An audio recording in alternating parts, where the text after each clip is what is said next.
Nagkakasuhulan na sa Davao City. Ibinunyag mismo ng dating tagasunod ni Pastor Kibuloy. Ayon nga po dito mga brothers and sisters kay Madam Arlene Stone ay sinuhulan daw ni Pastor Kibuloy itong NBI para magsagawa ng peking investigasyon at raids. Matinding revelasyon to mga brothers and sisters. Ito nga po palang si Madam Arlene Stone mga brothers and sisters ha. Hindi lang pala taga-sunod ang trabaho dati nito kay Pastor Kibuloy. Ayon mismo yan sa mga vlog ni Madam Arlene Stone. DJ Jonah Sagayno Remix. Ginawa pa siyang alipin.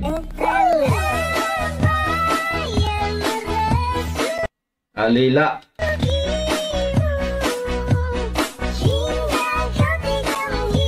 Alam niyo ang ibig sabihin ng alila o alipin mga brothers and sisters? Ito yung mga ano ba yung utusan na dito, yung utusan na gagawin ng papagawa sa iyo ng lahat ng kagustuhan ng amo mo.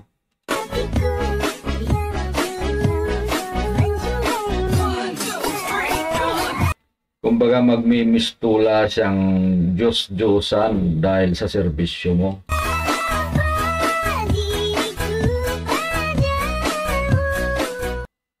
Ito mga brothers and sisters, panoorin po natin ang report ng isa sa mga kagalang-galang na mainstream media.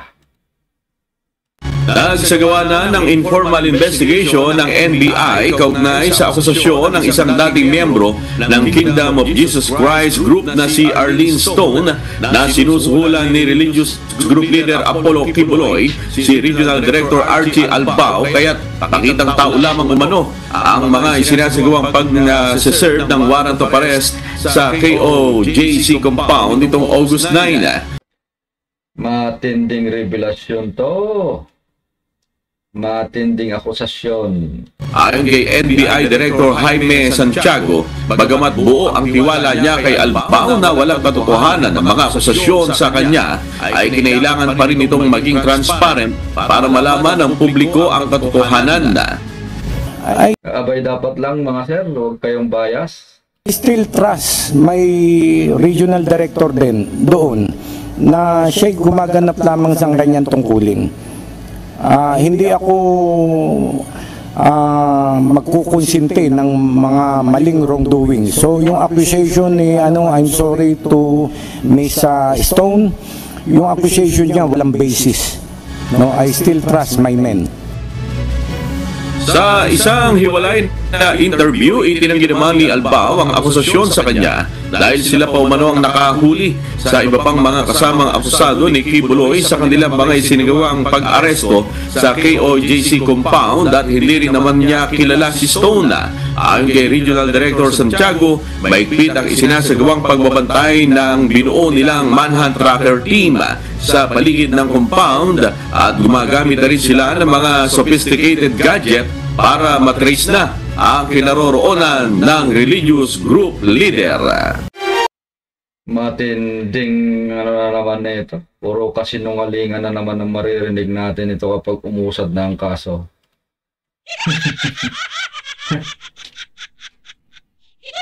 Sigurado yan, hindi man natin hindi man natin hindi man tayo sigurado kung sino. Pero sigurado tayo na mayroong magsisinungaling diyan.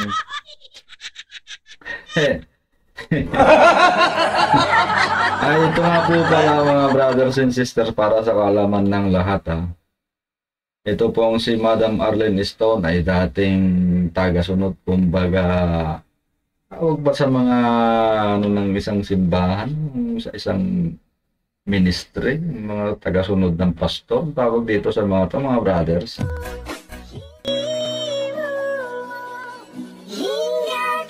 At basta baka mananalampa, ano? mananampalataya sa ilalim ng pamumuno ni Pastor Kibuloy. Yan po si Madam Arlene Stone at kamakailan lamang ay tumiwalag.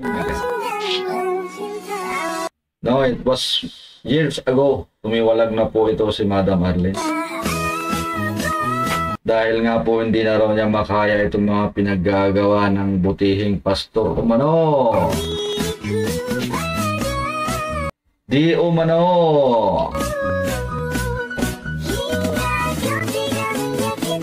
Ang tanong, ano ba itong mga pinaggagawa ni pastor sa kanya?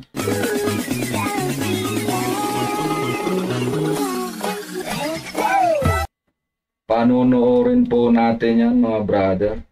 Wait lang, meron po tayong video niyan.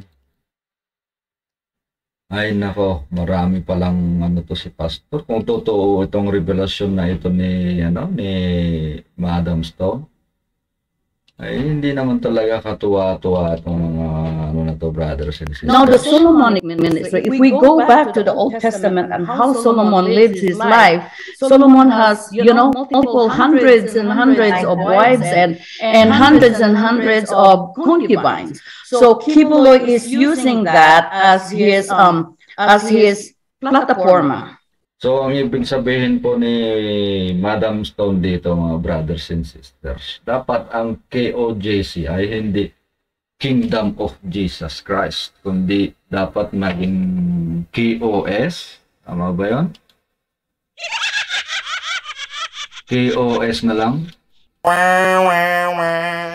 KOS na lang para maging Kingdom of Solomon.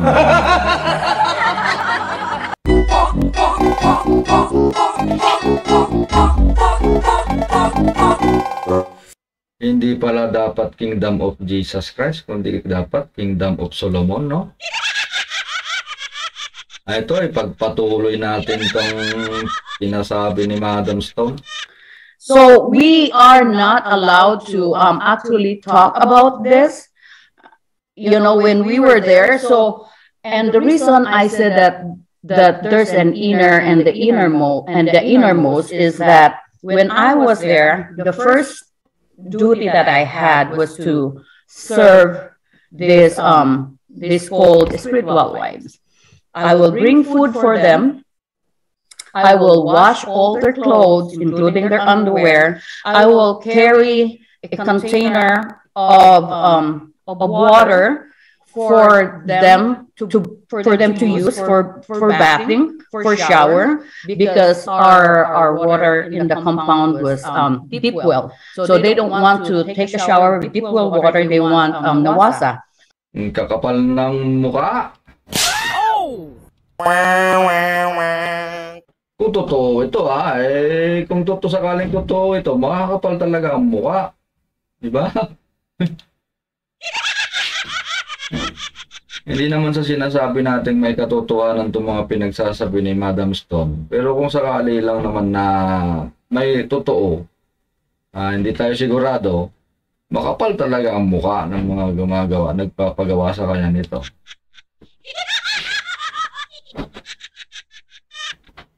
Kababaeng tao, o gagawin mong utos-utusan, taga-igib ng panligo mo, tapos taga-masahe mo pa. Sana all. Nako. Hindi sana all yan. Kabastusan, kababuyan yan sa karapatang pambabae ng tao. So I have to carry this for them into their bathroom so that they can take a nawasa shower. And then after that, I will clean up their bedrooms, and then at night I will give them massages until to their satisfaction, until they're satisfied, and they will tell me, okay, now you can sleep. So and then after during that time, while I was massaging them, the strange thing that really struck me is two of them asked me the same question. If I was still a virgin. Nako. Mahirap to yung mga ganito. Ay, nako.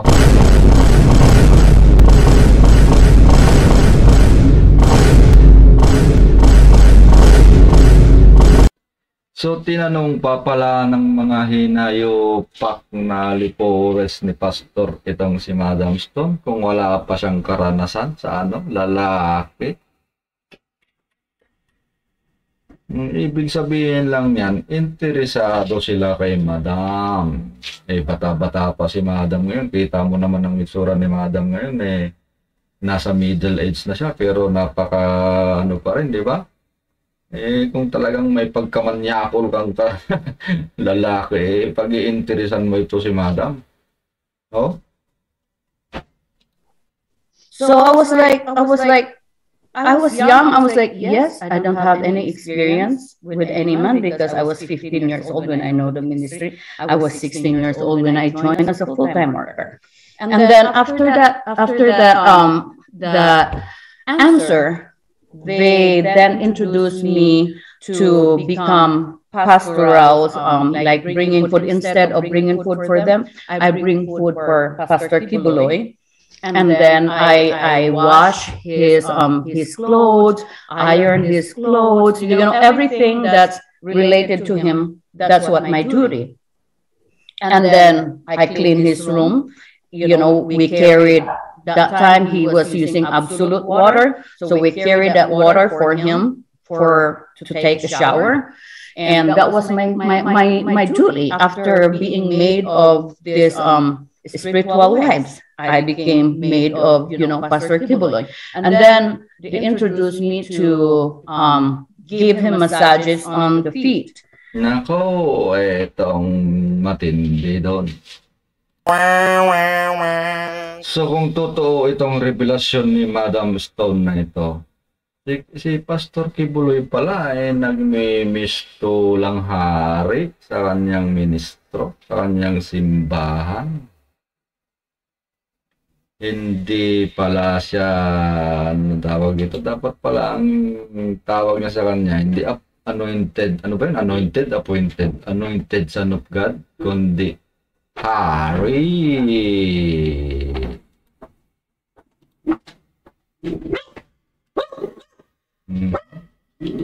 Ako naman.